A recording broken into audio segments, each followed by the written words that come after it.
жастарды жинады. Олар өз хикаяларын бірге келді және жаңа әңгімелер мен аңыздар жасады.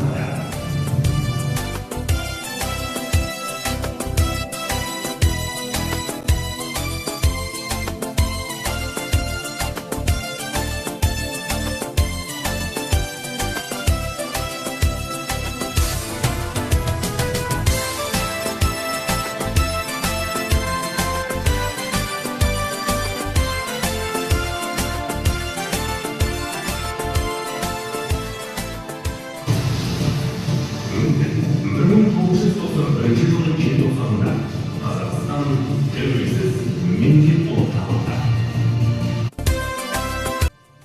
Тәуелсіздік халқымыздың мақтанысы, тәуелсіздік еліміздің жаттандысы, тәуелсіздік ұлтымыздың азаттығы, тәуелсіздік жеріміздің ғажаптығы. Тәуелсіздікке 30 жыл толды. Бұл деген бостандықтың жолы. Әрбір адам еркіндігін біледі, оны қорғап, қастерлеп өтеді де келе. Тәуелсіз Қазақстанның 30 жетістігіне тоқтала өтейік.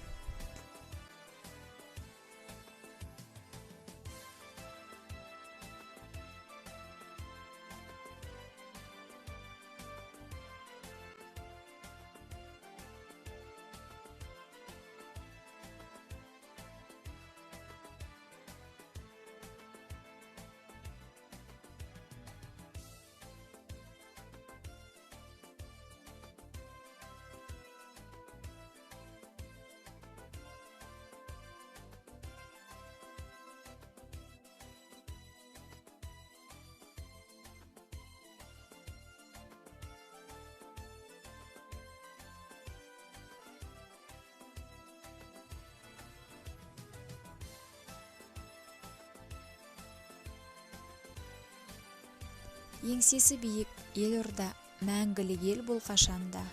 Көктегі туым желбіреп, көк аспанда қыран құс, самғай бер әлі биікте, тыныштық бейбіт заман бол, тәуелсіз елім аман бол.